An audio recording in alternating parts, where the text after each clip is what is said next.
I remember there was a sexual thrill.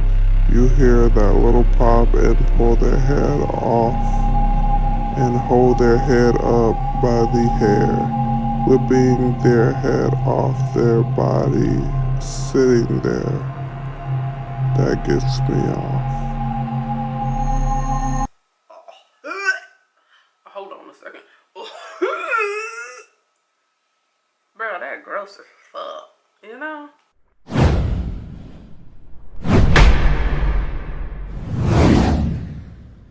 What's up, guys? It's your girl Logan the Empress here, and welcome back to my channel. If you're new to this series, this is a true crime series in which I feature a mystery, true crimes, and I like beat, slay to the gods, slay the fuck out of this look. So if you like makeup and you love, it's very satisfying to me to watch people do makeup.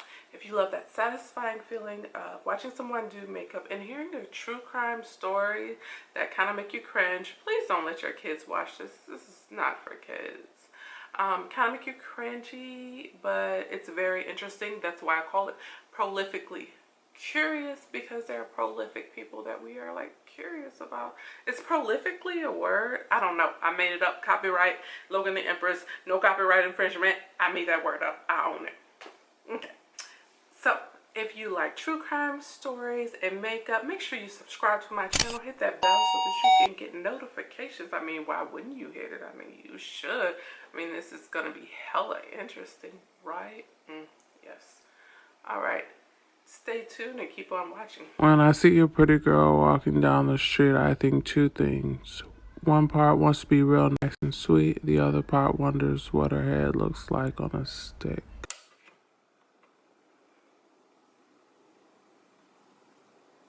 What's up, guys? It's your girl Logan the Empress here, and it's time for another episode of Prolifically Curious. And this is a series in which I do my makeup, beat my face,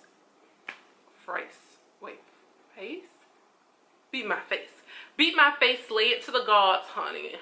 Shut up, I know I said face wrong. In this episode, I'm going to do a profile on Edmund Kemper. Your girl's got a story for you. It's going to be good, and you're going to be educated on a crazy person, because, you know, that's what he was. I'm a little crazy, but honey, I don't think I'm not even his ballpark. I take that back, because his crazy is like a whole different type of crazy. Edmund Kemper was born on December 18th. That's Sagittarius. They are warm, clever, and friendly. He was all of those things, which is how he tricked females into his car. Now, just giving you a little appetizer on what the story is going to be about. It was Edmund Kemper III, which means, so his wife was named Cornell. The two were married, and then they had a older child. Edmund was the middle, and then they had a younger child. So his dad and his mom had a horrible marriage. His mom constantly belittled and berated the dad. His dad would go on to say during interviews, he went off to war and he saw the atomic bomb drop. But honey, that was nothing compared to his wife, Cornell. She was the bitch. Not that bitch, the bitch, okay? Let's start off with his childhood. He wasn't very loved by his mother. And if anybody knows anything about serial killers, I guarantee you 90%, if you study them, 90% of the serial killers, their mom, you know, gets an F in parenting. They didn't love them, or they didn't give them enough attention. They didn't give them the right affection. So, of course, this is another case of mommy dearest, like she was mommy dearest, you know. Only those kids didn't go off to kill people, so I don't know why he did, but he did. So she didn't give him love, and her excuse was, oh, I can't coddle him too much, I can't hug and kiss him too much because he might turn out gay. Which I don't know how that There's no correlation between those two, but that's what she said.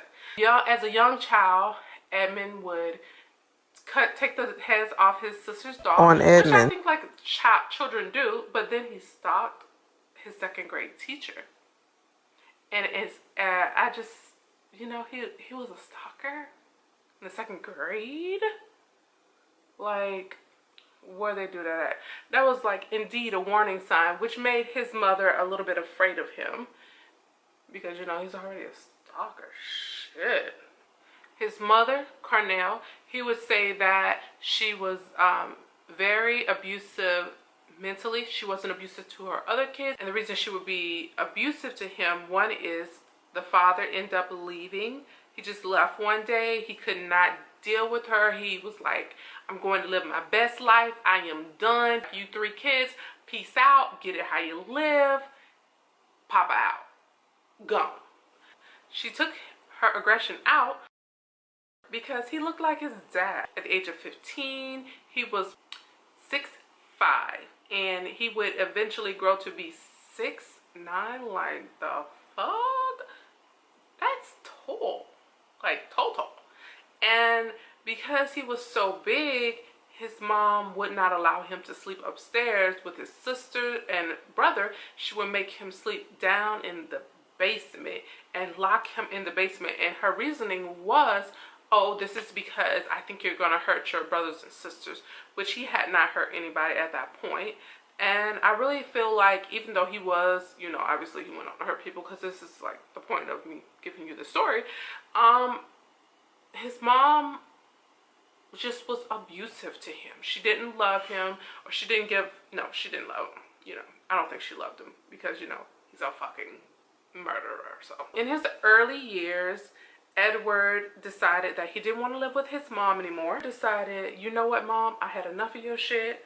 I'm getting my stuff and I am leaving. I'm going to live with my daddy.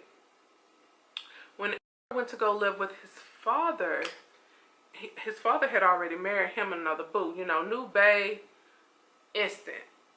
He's living his best life. He's enjoying life. And, you know, I already told you his dad is about himself, because he told the kids, peace out, deal with your mama. Ain't nobody got time for that. That's what he said. New wife, though, she could not deal with Edward. She said he was giving her migraines. How is she giving him migraines? I have absolutely no idea. I don't know. Maybe she was getting a fucking headache from looking at his tall ass, like, doing this. This can give you a headache, you know? His dad then kicks him out. Talk about abandonment. And so he goes to live with his grandmother. Now, his grandfather was very loving, very caring. His grandfather loved him. That was like his pride and joy. Grandmama, so she was, again, he went back to the abuse, the mental abuse. So this is the cycle that he's dealing with. Granddad, loving, doting grandfather, great grandfather. As a matter of fact, he they lived on a farm. On a farm? What's a farm? On a farm, honey. I don't know. This tongue is not working for me today. I'm gonna finish this story, check this tongue out, go put it to bed, and then come back tomorrow and like try to work on it, because I am getting tongue tied. So anyways, Edward's grandfather gave him a gun, and he gave him like a .22 rifle or something of that nature. He gave him a little gun to shoot all of the little animals that come up and try to like eat the food on the farm or attack the animals on the farm, which is perfectly normal for a farm.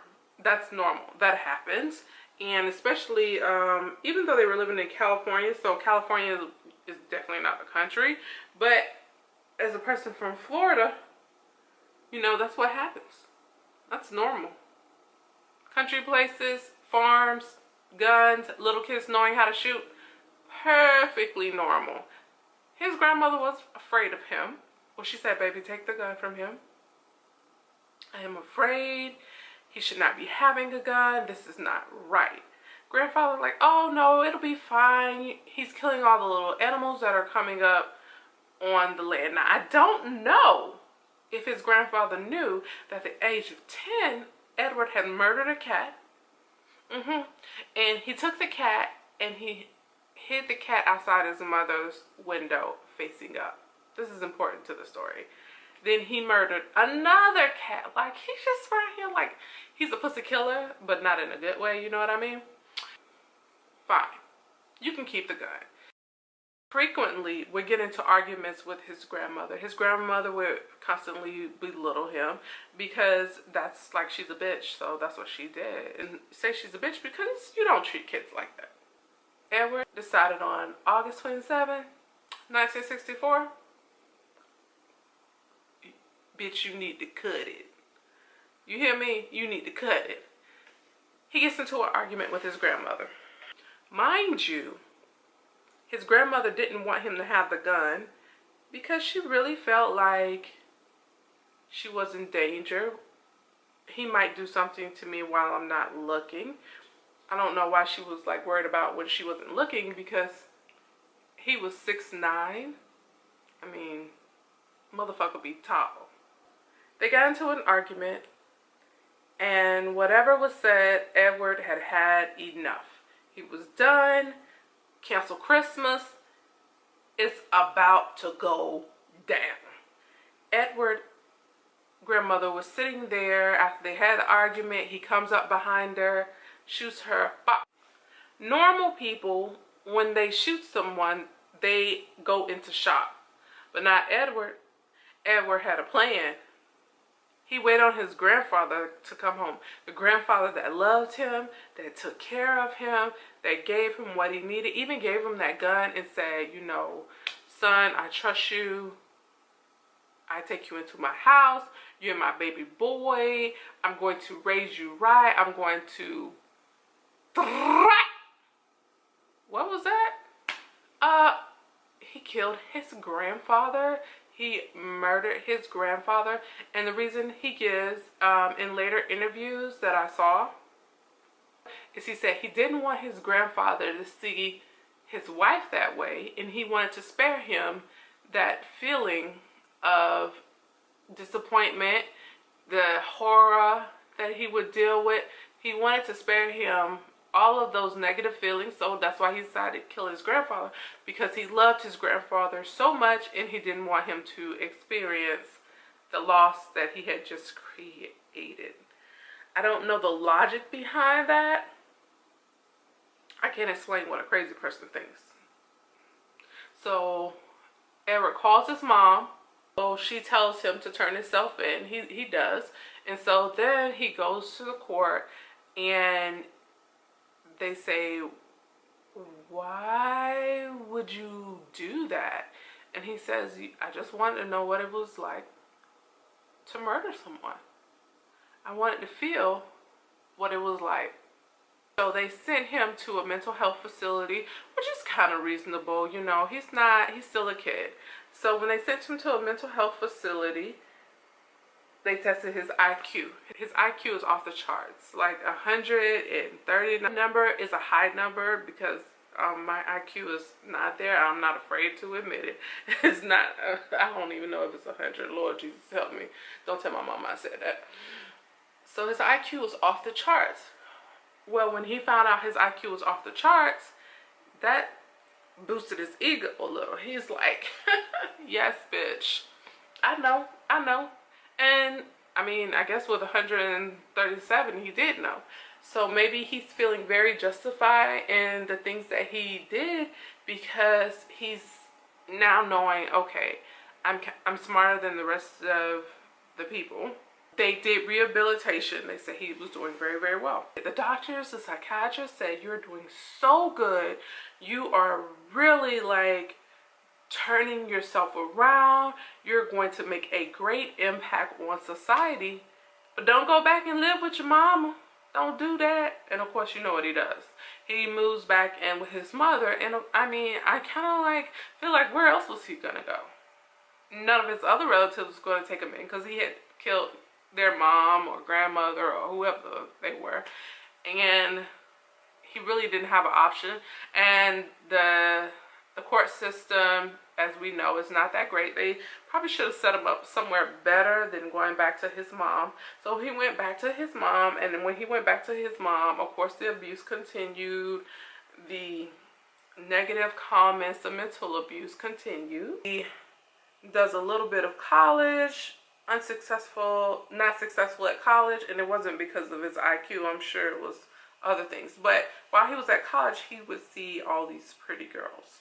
He was not very good at communicating with women, and he blames his mother for that. And I mean, can you blame him? Ed is living with his mother, and his mother works at the university in California. So Ed decides that he wants to start picking up young co-eds. And he's not picking them up to do anything to them. He's just picking them up and giving them a ride. Later on, he said he had a plan. And his plan include to decapitate young women. And what made Ed want to decapitate young women is he saw a magic show when he was a kid. During this magic show, the magician would use the guillotine. And I've seen this so many times in magic shows. So many times with the guillotine, where they would take the person's head, put their arms through, and just cut off their head. I've seen this numerous times. Never did it make me want to murder someone.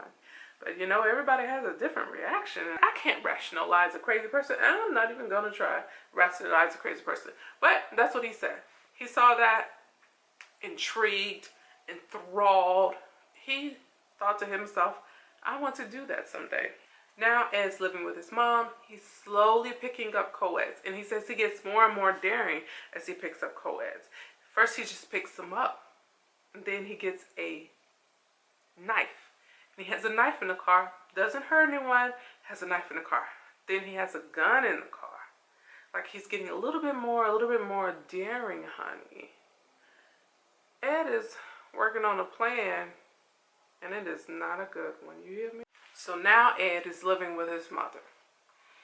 Ed's mother works at Berkeley University in Cali, and the crazy thing is, that's not too far from where I live. Kind of scary, I have to admit. So Ed's mother works at Berkeley in California.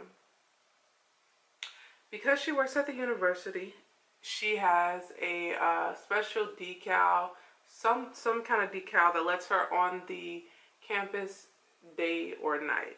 It takes this decal, begins picking up co-eds, and they're trusting him because one, he has like this special decal because his mom works there, and of course his mom is a trusted employee. I don't know what kind of decal it was, but I just know it was a special decal. He picks up two girls. He has a gun that he brought from a thrift shop with him. I mean, he has a knife that he brought from a thrift shop and a gun. He takes the girls to a secluded area at gunpoint. The first girl, he makes her get out of the car. She gets out, he goes off into the wood, he murders her. Now the second girl, when he comes back to the car, she sees blood on his hand. And she gets afraid, you know, obviously that would make anybody afraid. And she says, well, what's that? Why do you have blood on you? And for some reason, he tells her, your friend got smart with me. I hit her in the mouth, and now she's bleeding, and you need to come and help her. So as soon as she gets out of the car, Ed tries to stab her. And she was wearing some overalls. So when he stabs her, it doesn't go through. It just throws her back because he is such a huge, imposing figure. And so he, like, kind of bumbling on about stabbing her. But he does it. And at one point, she's by the trunk. He stabs her. She falls into the trunk. He slams the trunk down. She's not dead at this time, he reports. She's just dying. And so then he tries to get his keys, and he can't find his keys. And so he freaks out. He starts running like, oh my God, I'm going to get caught. And then he falls and thinks to himself, gather yourself together. You know, prepare yourself, get your thoughts together. So he does that. He looks in the car. And he looks in all of his pockets, find the keys. Boom. He gets in the keys. He gets the keys. He drives off. He has successfully committed his first 2 murders. He went on to murder 4 more girls. He was a convicted felon, wasn't supposed to have a firearm. He's outside, and some kind of way the police get notice that this guy has a firearm. The police come in the house, they arrest him for having a firearm, and he wittingly says to them, oh, it's a small gun. And the police say, oh yeah, 22. I said, I should hope so. And so the police actually unwittingly told him what gun they were looking for. Meanwhile, he had the exact gun that he used to murder the co-eds with, and that wasn't the one that they were looking for. So when they went into his house, and this is his recount of this, what happened, he actually had the co-eds, some of the co-eds, purse and ID, and a bag next to the gun. And he handed the police officer the gun, and then when they were about to search the bag, he kind of tripped and stumbled, and when he stumbled, he made the police stumble, and he called the police, and the police was like, oh, thank you, thank you for not letting me fall. And he was like, yeah, of course. And they thought, oh my God, such a nice guy, because again, I told you he was a Sagittarius, meaning he's very smart, very clever, very friendly. So instead of them being suspicious, they took that as, oh, this is a great guy. Fast forward to him deciding not to turn himself in. He decides today is the day. So he's laying in the bed, and his mom stumbles home. She's drunk, and he's like, that's it. Not one more day. I cannot take this anymore. I am done with the abuse. I am done with you, mother. Something I left out of the story is when he severed the women's head, he would bury them in the yard by his mother's window and put them face up so that they would be looking at his mother, mocking his mother in his head. This is what he's saying is, I don't know how, I don't know why. I can't, again, I cannot rationalize for a crazy person. I only can tell you what the crazy person was thinking. I cannot say, what the crazy person said. I cannot tell you what a crazy person is thinking. Not that crazy. Some crazy, yeah, but that crazy, She ain't got no skills in that court. That's a straight up, I fumbled the ball, you know? The last thing his mother says to him as she lays in the bed, stumbles in the bed after a night of drinking is, oh, I bet you want to stay up all night talking. It sounds like she listened to him, if that's what he's saying, because he loved to talk. He's a very, chatty guy. He wasn't good. He felt like he wasn't good talking to women, but I bet, he probably could have found him somebody because he's tall and women love tall men, but he didn't give him that opportunity. Edmund decides today is the day. I cannot continue to take out the rage that I feel for my mother on these women. That's not fair, and I need to focus on what is making me mad and who is making me mad. And I do applaud him for that, for deciding to stop the killing. But the way he decides to do it, honey, he decides to stop this. I'm going to murder my mother. All those killings was him working up the courage to murder his mother. Honey, that's a whole nother bag of family issues that I just don't get. Your mama. And he was crying when he told this story. And I believe that he was remorseful, and I'll tell you why. So he goes home and he waits. She's not home. She's out. She's drinking, which he said was normal for her. And so when she gets home, she goes in her bed and she starts reading a book. He goes to the door and she says, oh, I suppose you just want to talk all night. Sit up and talk all night. No, boo. No, boo. He went in there for that night. You hear me? So he shoots her. He cuts off her head. This nasty, this is real nasty. If you have kids watching, well, I mean, they probably shouldn't be watching this from the get-go. I'm gonna say that in this. I don't even have my son in the room when I'm telling the story. He cuts her head off, okay? And Mr. Nasty, nasty ass takes out his dick, puts his mother's severed head on his dick, and make her some kind of way. I don't know how he did it. Like fellatio. Ugh. Ugh. And he did that. He said that was the ultimate humiliation that he could give her. I mean, but ugh. I mean, she's not even alive. That's kind of like on you. Like, ooh, bruh, no. No, don't do that. That's gross. So he felt like he was like really humiliating her, and he dismembered her body. The last person that he murdered was the mom's friend. So the mom's friend called, said, "I'm coming over." Come on, Betty. That's not her name. Come on, Betty. Come over. But, you know, it's an old person name. Come on, Betty. Come on over. So Betty comes over. He murders Betty and has sex with her body. I think he was having sex with all the dead bodies. Oh.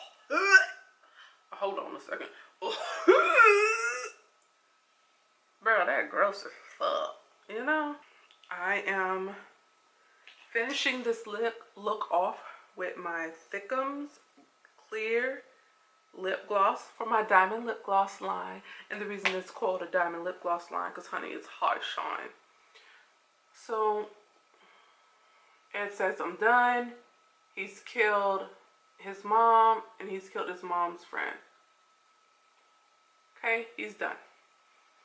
This is why I say I believe that he was remorseful. He called the local police station to turn himself in. Now here's the kicker. Ed wanted to be a police officer.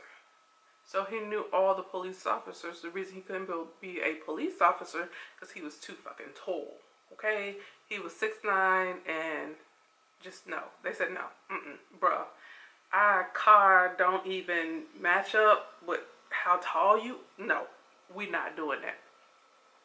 So Ed couldn't be a police officer, but he became friends with them. So when he called them and said, "Hey,